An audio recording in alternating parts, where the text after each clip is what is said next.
आकाशवाणी भोपाल से प्रस्तुत है प्रादेशिक समाचार।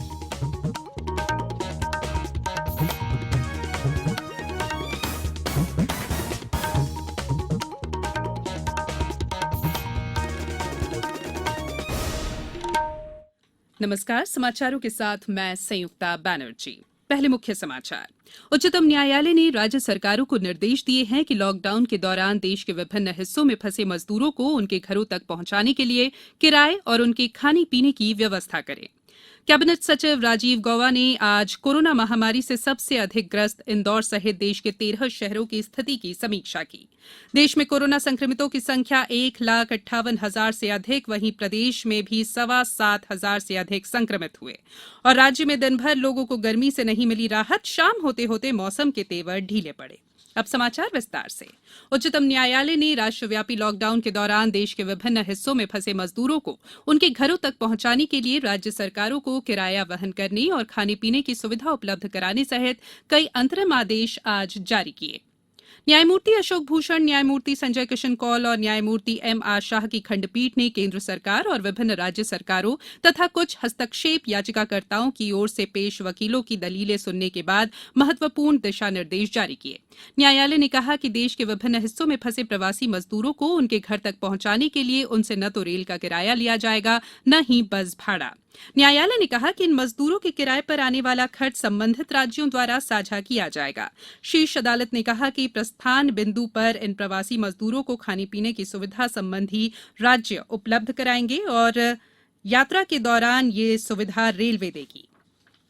कैबिनेट सचिव राजीव गौबा ने कोरोना महामारी से सबसे अधिक ग्रस्त देश के 13 शहरों की स्थिति की आज यहां समीक्षा की। इन शहरों में देश में कोरोना संक्रमण के कुल मामलों का 70% है।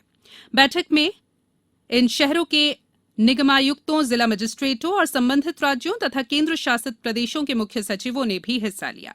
इन शहरों में इंदौर के साथ मुंबई, चेन्नई, दिल्ली, अहमदाबाद, ठाणे, पुणे, हैदराबाद, कोलकाता, हावड़ा, जयपुर, जोधपुर, चेंगलपट्टू और तिरुवल्लुर शामिल है। इस दौरान आगे की रणनीति में संक्रमण की दर, मौत की दर, दोगुना होने की दर और प्रति 10 लाख में परीक्षण की दर आदि ऐसे ही मुद्दों पर विशेष रूप से चर्चा की गई। देश में टिड्डियों पर नियंत्रण के लिए ड्रोन से कीटनाशकों का छिड़काव किया जाएगा। नागरिक उड्डयन मंत्रालय ने टिड्डियों पर नियंत्रण संबंधी कार्रवाई के लिए ड्रोन से कीटनाशकों के छिड़काव को सशर्त मंजूरी प्रदान की है। कीटनाशकों के छिड़काव के लिए 2 कंपनियां तय की गई है। कृषि मंत्रालय ने टिड्डी नियंत्रण क्षमता को मजबूत बनाने के लिए अतिरिक्त 55 वाहनों की खरीद का आदेश दिया है। प्रदेश में भी टिड्डी नियंत्रण के लिए पर्याप्त उपाय किए जा रहे हैं। मध्य प्रदेश में टिड्डियों पर प्रभावी नियंत्रण और रोकथाम के लिए लगातार कार्रवाई की जा रही है। फायर ब्रिगेड, ट्रैक्टर और अन्य वाहनों से कीटनाशकों का छिड़काव लगातार किया जा रहा है।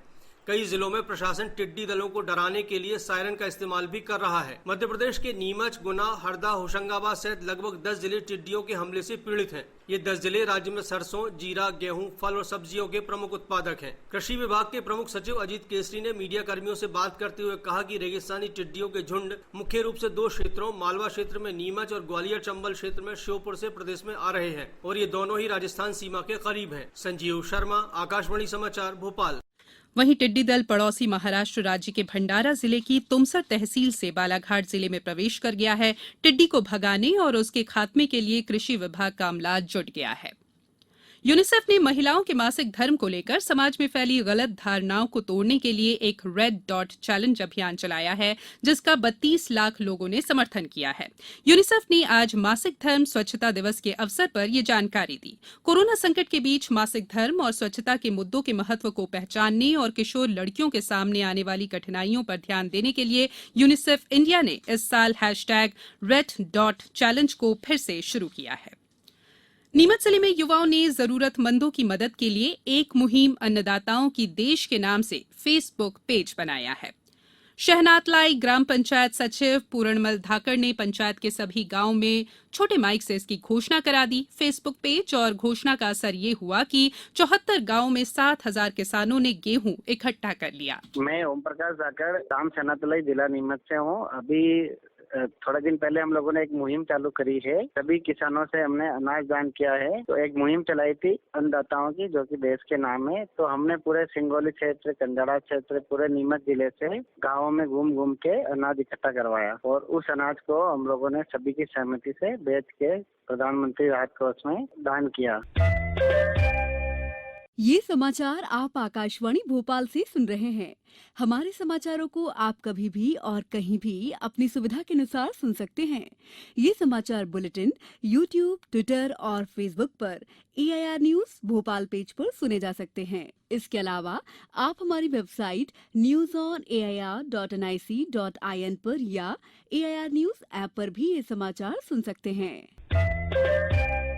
ब्रेक के बाद समाचारों में एक बार फिर आपका स्वागत है।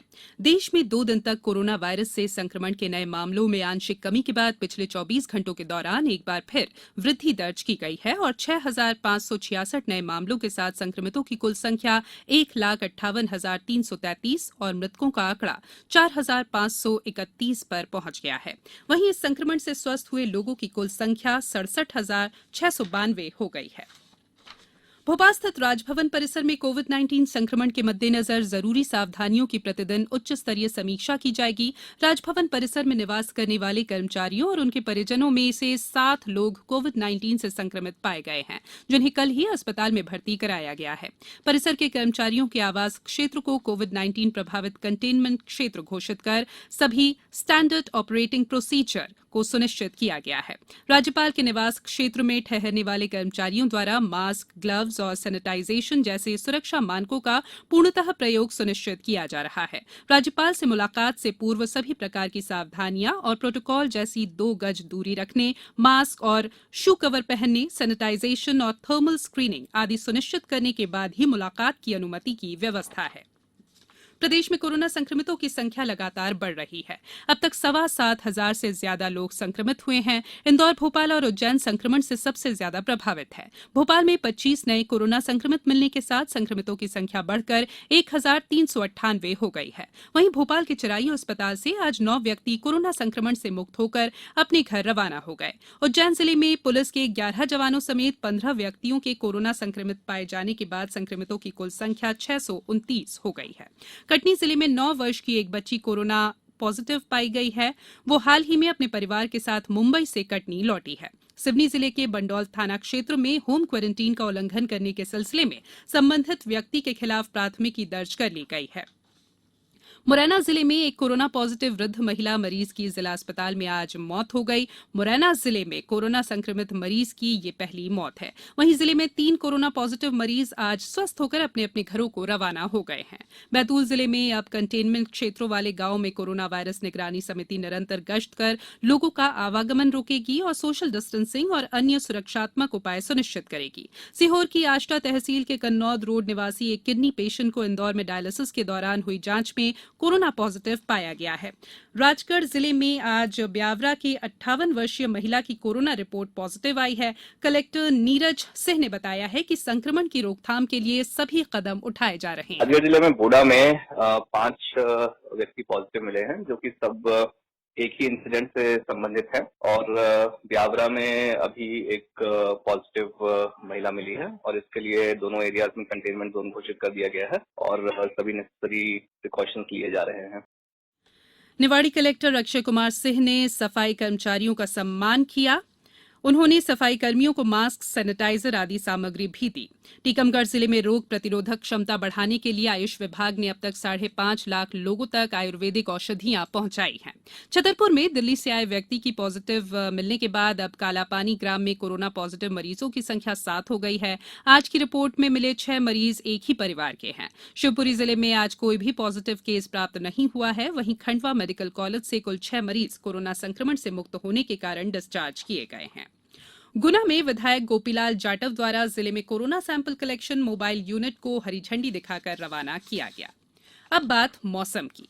दिन भर की तपिश के बाद शाम होते होते मौसम के तेवर ढीले पड़ गए हैं और कई स्थानों पर बारिश भी हुई। वैसे आज दिन भर प्रदेश में लोगों को लू के साथ भीषण गर्मी का सामना करना पड़ा। अधिकतर शहरों में पारा 43 से 44 डिग्री के बीच बना रहा। राजधानी भोपाल में अधिकतम तापमान 43.5 डिग्री सेल्सियस रहा।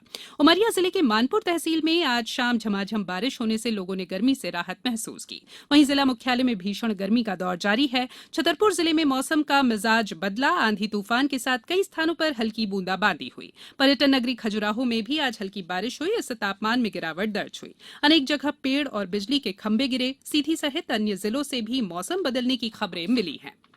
अब कुछ समाचार संक्षेप में।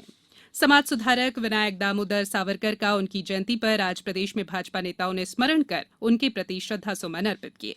छत्तीसगढ़ के पूर्व मुख्यमंत्री और जनता कांग्रेस के प्रमुख अजीत जोगी की स्थिति कल रात फिर हुए हृदयघात के बाद आज ज्यादा नाजुक है। चंबल रेंज के पुलिस उप महानिरीक्षक राजेश हिंगड़कर ने सिंध नदी किनारे अवैध रेत खदानों पर छापा मारकर 19,000 घन मीटर रेत जब्त कर ली है। छिंदवाड़ा में प्रवासी मजदूरों को वापस लाने का कार्य निरंतर जारी है। 27 मई तक 17 राज्यों से जिले के 3,413 प्रवासी मजदूर वापस आ चुके हैं। सतना जिले के सोहावल ब्लॉक के उदय सागर में आज पहली गौशाला का लोकार्पण सांसद गणेश सिंह ने किया। शहडोल जिले में वापस आए 35,000 मजदूरों को काम देने के लिए सरकारी स्तर पर प्रयास शुरू हो गए हैं और नीमच तथा आगरमालवा कृषि उपज मंडियों में मॉडल एक्ट लागू करने के खिलाफ कर्मचारियों ने काली पट्टी बांधकर विरोध किया। अंत में बुलेटिन के मुख्य समाचार एक बार फिर। उच्चतम न्यायालय ने राज्य सरकारों को निर्देश दिए हैं कि लॉकडाउन के दौरान देश के विभिन्न हिस्सों में फंसे मजदूरों को उनके घरों तक पहुंचाने के लिए किराए और उनके खाने पीने की व्यवस्था की जाए। कैबिनेट सचिव राजीव गौबा ने आज कोरोना महामारी से सबसे अधिक ग्रस्त इंदौर सहित देश के 13 शहरों की स्थिति की समीक्षा की। देश में कोरोना संक्रमितों की संख्या 1,58,000 से अधिक, वहीं प्रदेश में भी 7,25,000 से अधिक संक्रमित हुए और राज्य में दिन भर लोगों को गर्मी से नहीं मिली राहत। शाम होते होते मौसम के तेवर ढीले पड़े। इस बुलेटिन में इतना ही। घर में रहिए, सुरक्षित रहिए और सुनते रहिए आकाशवाणी। नमस्कार।